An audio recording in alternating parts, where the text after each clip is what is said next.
Hello everyone, ये है correlation series का फिफ्थ पार्ट जहां मैं आपसे बात करने वाला हूं प्रोबेबल एंड स्टैंडर्ड एरर के बारे में। देखिए, स्टैट्स में हमारे पास जो इन्फॉर्मेशन होती है वो नंबर की फॉर्म में होती है जिसको हम डाटा कहकर बुलाते हैं।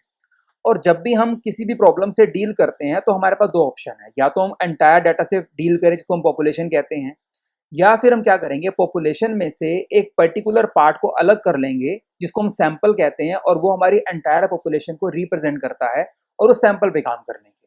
और अगर हम सैंपल पे काम करते हैं तो फायदा क्या होता है, टाइम भी बचता है और पैसे की भी बचत होती है। प्रोबेबल एरर और स्टैंडर्ड एरर हमारा कैसे काम आता है कि हमने मान लो एक पर्टिकुलर सैंपल पे काम किया और हमने कोरिलेशन कैलकुलेट कर लिया। मान लो हमारे पास 50 बॉयज एंड गर्ल्स थे, हमने उसमें से 5 बॉयज और 5 गर्ल्स को अलग कर लिया और उनके बीच में कोरिलेशन निकाल लिया। और वो कोरिलेशन निकालने के बाद हमने एज्यूम कर लिया कि जो बाकी के 40 हैं उनमें भी कोरिलेशन इतना ही होगा जितना इनमें है। देखिए, जब हम एज्यूम कर रहे हैं तो obviously we can never be 100% accurate, but हमें क्या जानना है, हमें एक रेंज चाहिए।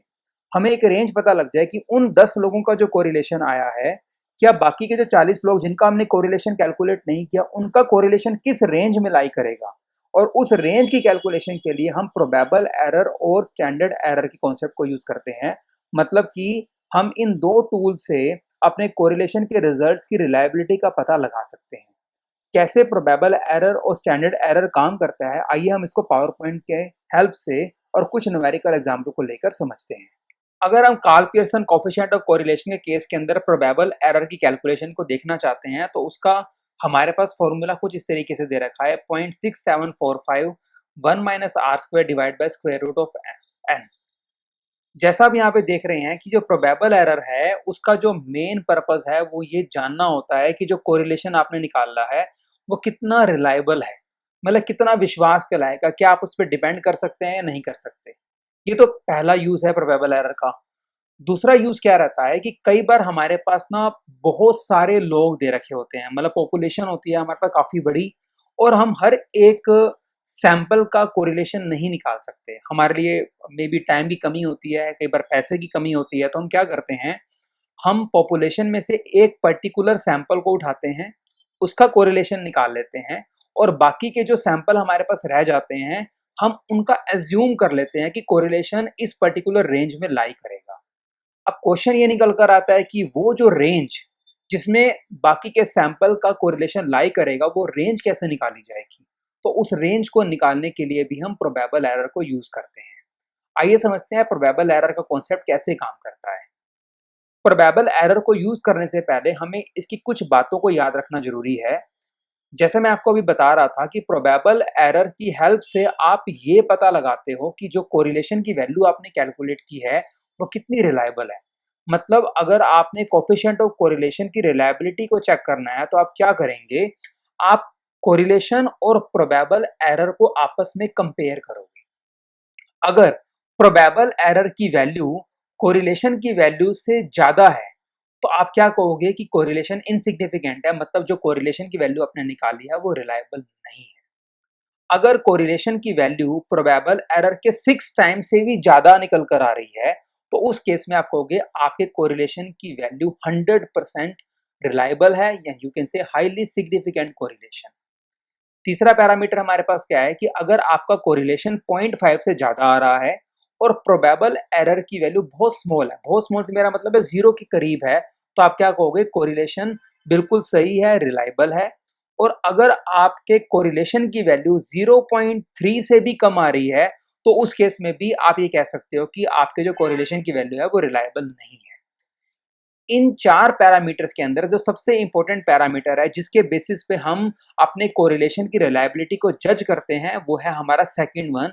मतलब हम क्या करेंगे, प्रोबेबल एरर को 6 से मल्टीप्लाई करेंगे और फिर हम उसको कोरिलेशन की एक्चुअल वैल्यू से कंपेयर करेंगे और देखेंगे कि क्या correlation 6 times of probable error से ज्यादा है या नहीं। आइए समझते हैं एग्जांपल की हेल्प से। हमारे पास कोरिलेशन गिवन है 0.80 और n दे रखा है 36। हम प्रोबेबल एरर निकालते हैं, फॉर्मूला है 0.6745 1 minus r square divide by square root of n। हमने ये वैल्यू को पुट कर दिया यहाँ पर और हमारा प्रोबेबल एरर निकल कर आ गया 0.0404। हमें कोरिलेशन दे रखा था 0.80। हमें देखना है कि क्या ये कोरिलेशन सिग्निफिकेंट है, तो हम क्या करेंगे, प्रोबेबल एरर को पहले हम 6 से मल्टीप्लाई करेंगे और 6 से मल्टीप्लाई करने के बाद जो वैल्यू निकल कर आएगी उसको हम कोरिलेशन से कंपेयर करेंगे कि क्या कोरिलेशन की वैल्यू फिर भी ज़्यादा है। आप देखेंगे यहाँ पे कोरिलेशन आ रहा है 0.80 और प्रोबेबल एरर को 6 से मल्टीप्लाई करने के बाद भी कोरिलेशन की वैल्यू काफ़ी ज़्यादा है। आप देख रहे हैं ये 0.80 है और प्रोबेबल एरर की वैल्यू है 0.2424, तो हम क्या कहेंगे, कोरिलेशन बिल्कुल रिलायबल है और हाईली सिग्निफिकेंट है। ये हमारी पहली प्रॉब्लम तो सॉल्व हो गई। दूसरी प्रॉब्लम मैंने आपको क्या कही थी कि मान लो मेरे पास पॉपुलेशन है और पॉपुलेशन में से मैंने 3 सैंपल निकाल लिए। अब एक तरीका तो ये है कि मैं तीनों सैंपल का अलग-अलग कोरिलेशन निकालूं जिसमें टाइम बहुत ज़्यादा लग जाएगा।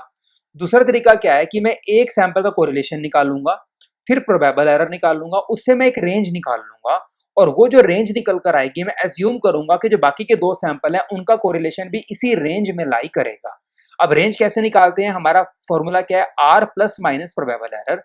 आपके पास आर है 0.80, प्रोबेबल एरर क्या है 0.0404। आप क्या करोगे, एक बार कोरिलेशन में से इसको लेस कर दोगे, दूसरी बार ऐड कर दोगे, आपके पास रेंज आ गई 0.75 से 0.84 की।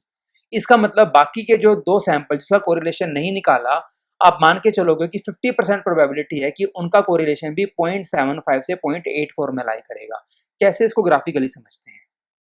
मान लो ये पॉपुलेशन है, मैंने इसमें से एक सैंपल ले लिया और उस सैंपल का मैंने कोरिलेशन निकाल लिया 0.80। उसके बाद मैंने एक और सैंपल ले लिया। अब इस सैंपल का मैं कोरिलेशन नहीं निकालूंगा, मैं एज्यूम कर लूंगा कि जो मैंने इस सैंपल का कोरिलेशन निकाला है जो कि 0.80 है और मैंने इसका प्रोबेबल एरर क्या निकाला था 0.0404, उसके बेसिस पे मैंने रेंज निकाल दी थी। मैं एज्यूम करूंगा कि 50% प्रोबेबिलिटी है कि जो कोरिलेशन है इस सैंपल का वो 0.75 से 0.84 में लाई करेगा।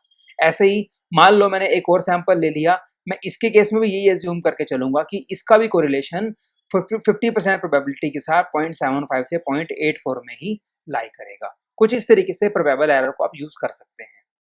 दूसरा हमारे पास जो कॉन्सेप्ट है वो कोरिलेशन की रिलायबिलिटी को चेक करने के लिए हम यूज करते हैं, इसको हम कहते हैं स्टैंडर्ड एरर। जितने भी स्टैटिस्टिकल सॉफ्टवेयर मार्केट में अवेलेबल हैं वो प्रोबेबल एरर की जगह पर स्टैंडर्ड एरर को ही यूज करते हैं कि इसको ज्यादा रिलायबल माना जाता है। स्टैंडर्ड एरर का मेन पर्पस यही पता लगाना है कि कोरिलेशन रिलायबल है या नहीं और रेंज देना है आपको। आप देख रहे होंगे फॉर्मूला इसका क्या है, 1 minus r square divide by square root of n, और रेंज निकालने के लिए क्या करेंगे, r plus minus 3 standard error, मतलब कि स्टैंडर्ड एरर को 3 से मल्टीप्लाई करेंगे और कोरिलेशन में से एक बार माइनस करेंगे एक बार प्लस करेंगे, हमारे पास लोअर और अपर लिमिट निकल कर आ जाएगी। देखते हैं कैसे काम करता है। कोरिलेशन है 0.80, एन है 36, वैल्यू को पुट किया हमने यहाँ पर और हमारा स्टैंडर्ड एरर आ गया 0.06। इसके बेसिस पे क्या करेंगे, अब हम रेंज निकाल लेंगे। हमने यहाँ पे क्या किया, स्टैंडर्ड एरर को 3 से मल्टीप्लाई किया, एक बार लेस किया एक बार प्लस किया इसमें कोरिलेशन में, और रेंज आ गई हमारी 0.62 से 0.98। इसका मतलब अगर इस पॉपुलेशन में से इस सैंपल का कोरिलेशन 0.80 है तो स्टैंडर्ड एरर कहता है कि जो दूसरे सैंपल हमने अलग से लिए हैं इनका कोरिलेशन की रेंज 0.62 से 0.98 होगी। So that was all about probable and standard error. I hope आपको समझ में आ गया होगा कि कैसे डे टू डे लाइफ के अंदर आप प्रोबेबल और स्टैंडर्ड एरर के कॉन्सेप्ट को यूज करते हो। कोरिलेशन का वैल्यू निकालना ही सब कुछ नहीं है, हमें ये भी जानना जरूरी होता है कि जो वैल्यू आपने कैलकुलेट की है वो सिग्निफिकेंट है या नहीं, रिलायबल है या नहीं, और उसको पता लगाने के लिए हमें प्रोबेबल एरर और स्टैंडर्ड एरर की हेल्प भी लेनी होती है।